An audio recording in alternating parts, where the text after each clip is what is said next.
6장 하느님의 괴가 돌아오다. 주님의 괴가 필리스티아인들의 지역에 머무른 지 7달이 지났다. 필리스티아인들은 사제들과 점쟁이들을 불러놓고 물었다. 주님의 괴를 어떻게 하면 좋겠습니까? 우리가 어떻게 그 괴를 제자리로 돌려보낼 수 있는지 알려주십시오. 그들이 대답하였다. 이스라엘 하느님의 괴를 돌려보내려면 그냥 돌려보내서는 안 됩니다. 반드시 그 하느님에게 보상 제물을 바쳐야 합니다. 그래야 여러분의 병이 나을 것이고 그가 왜 여러분에게서 손을 거두지 않는지도 알게 될 것입니다. 그러면 그 하느님에게 무엇을 보상 제물로 바쳐야 합니까? 하고 필리스티아인들이 묻자 그들이 이렇게 일러주었다. 필리스티아인들의 통치자들 수만큼 금으로 종기 5개와 쥐 5마리를 만들어 함께 보내십시오. 같은 재앙이 여러분 모두와 여러분의 통치자들에게 닥쳤기 때문입니다.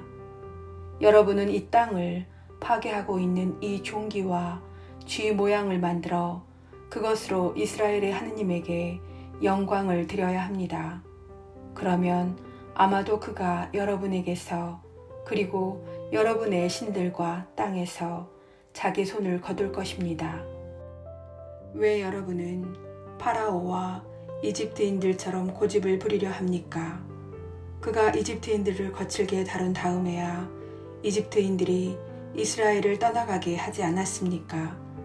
그러니 이제 새 수레 하나를 마련하여 멍에를 메어본 적이 없는 어미소 2마리를 끌어다가 그 수레에 묶고 새끼들은 어미에게서 떼어 집으로 돌려보내십시오. 그런 다음 주님의 괴를 가져다가 그 수레에 싣고 그에게 보상 제물로 바칠 금으로 만든 물건들을 상자에 담아 그 곁에 놓으십시오. 그렇게 그것을 떠나 보내고 나서 지켜보십시오. 만일 수레가 제 고장의 난 길을 따라 벳세메스로 올라가면 그가 우리에게 이 큰 재앙을 내린 것이 되고 그렇지 않으면 그의 손이 우리를 친 것이 아니라 재앙이 우리에게 우연히 닥쳤다는 것을 알게 될 것입니다. 사람들은 그대로 하였다. 그들은 어미소 2마리를 끌어다가 수레에 묶고 새끼들은 우리에 가두었다. 수레는 주님의 괴를 싣고 금으로 만든 쥐와 종기 모양의 물건들을 담은 상자도 실었다. 그러자 소들은 벳세메스 쪽으로 난 길을 따라 곧장 걸어갔다. 소들은 울음소리를 내면서 한 길만을 따라갔는데 오른쪽으로도 왼쪽으로도 벗어나지 않았다. 필리스티아인들의 통치자들은 그 뒤를 따라 벳세메스 경계까지 갔다. 그때 벳세메스인들은 골짜기에서 밀을 거두어 들이다가 눈을 들어 괴를 보고는 기뻐하며 나가 맞았다. 수레는 벳세메스 사람 여호수아의 밭에 와서 멈추었는데 거기에는 커다란 바위가 하나 있었다. 그들은 수레를 부수어 장작을 만들고 그 소들을 주님께 번제물로 바쳤다. 레위인들이 주님의 괴와 금으로 만든 물건들이 든 상자를 내려 그 큰 바위 위에 놓자 그날 벳세메스 사람들은 주님께 번제물을 바치고 다른 제물도 바쳤다. 필리스티아인들의 5 통치자들은 이것을 보고 그날 에크론으로 돌아갔다. 필리스티아인들이 보상 제물로 주님께 바친 금으로 만든 종기들은 아스돈 목으로 하나, 가자 몫으로 하나, 아스클론 몫으로 하나, 간 몫으로 하나, 에클론 몫으로 하나였다. 금으로 만든 쥐는 5 통치자들이 다스리던 필리스티아인들의 모든 성읍, 곧 요새 성읍들과 성벽이 없는 마을 수에 맞춘 것이었다. 주님의 괴를 올려놓았던 그 큰 바위는 오늘날까지도 벳세메스 사람 여호수아의 밭에 그대로 있다. 그런데 주님께서는 벳세메스 사람들이 주님의 괴를 보았기 때문에 그들을 치셨다. 그 백성 가운데에서 70명과 5만 명을 치셨다. 주님께서 그 백성을 그토록 크게 치셨기 때문에 그들은 애도하였다.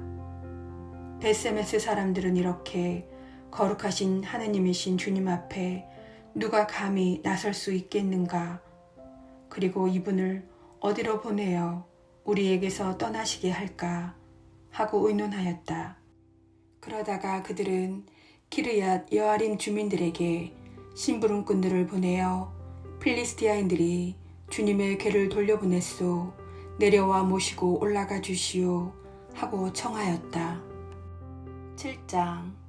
그러자 기르얏 여아림 사람들이 와서 주님의 궤를 모시고 올라갔다. 그들은 주님의 궤를 언덕에 있는 아비나답의 집에 옮기고 그의 아들 엘라자르를 성별하여 그 궤를 돌보게 하였다. 사무엘이 방관으로서 이스라엘을 다스리다. 궤가 기르얏 여아림에 자리 잡은 날부터 20년이라는 긴 세월이 지났다. 이스라엘 온 집안은 주님을 향하여 탄식하고 있었다. 사무엘이 이스라엘 온 집안에게 말하였다. 여러분이 마음을 다하여 주님께 돌아오려거든 여러분 가운데에서 낯선 신들과 아스타롯을 치워버리시오. 여러분의 마음을 주님께만 두고 그분만을 섬기시오. 그러면 그분께서 여러분을 필리스티아인들의 손에서 빼내어 주실 것이오. 그리하여 이스라엘 자손들은 바알과 아스타롯을 치워버리고 주님만을 섬겼다. 그러고 나서 사무엘이 말하였다. 온 이스라엘 백성을 미츠파로 모이게 하시오. 내가 여러분을 위하여 주님께 기도를 드리겠소. 사람들은 미츠파로 모여와서 물을 길어다가 주님 앞에 부었다. 바로 그날 그들은 단식하며 저희가 주님께 죄를 지었습니다 하고 고백하였다. 사무엘은 미츠파에서 이스라엘 자손들을 위하여 판관으로 일하였다. 필리스티아인들은 이스라엘 자손들이 미츠파에 모였다는 소식을 들었다. 그래서 필리스티아인들의 통치자들이 이스라엘을 치러 올라왔다. 이스라엘 자손들은 이 소식을 듣고 필리스티아인들을 두려워하였다. 그리하여 이스라엘 자손들은 사무엘에게 필리스티아인들의 손에서 우리를 구해주시도록 주 우리 하느님께 쉬지 말고 부르짖어 주십시오 하고 청하였다. 사무엘이 젖먹이 어린 양 한 마리를 끌어다가 주님께 온전한 번제물로 바치면서 이스라엘을 위하여 주님께 부르짖자 주님께서 그에게 응답하여 주셨다. 사무엘이 아직 번제물을 바치고 있을 때 필리스티아인들이 이스라엘과 싸우려고 다가왔다.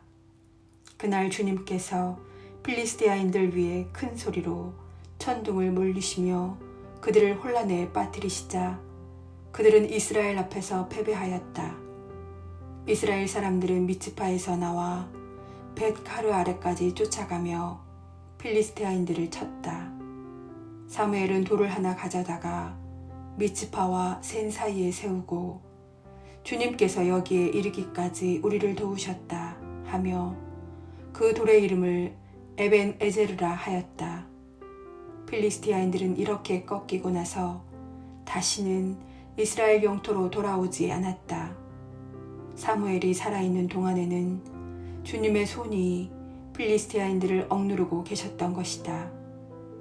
에크론에서 가세에 이르기까지 필리스티아인들이 이스라엘에게서 빼앗은 성읍들이 이스라엘에 돌아왔다. 이스라엘은 거기 딸린 지역들도 필리스티아인들의 손에서 빼내었다. 그리고 이스라엘과 아모리족도 평화롭게 지내게 되었다. 사무엘은 살아있는 동안 내내 이스라엘을 위하여 판관으로 일하였다. 그는 해마다 베텔과 길갈과 미츠파를 돌며 그 모든 곳에서 이스라엘을 위하여 판관으로 일하였다. 그런 다음 자기 집에 있는 라마로 돌아와 거기에서도 이스라엘을 위하여 판관으로 일하였다. 그는 그곳에서 주님을 위하여 제단을 쌓았다.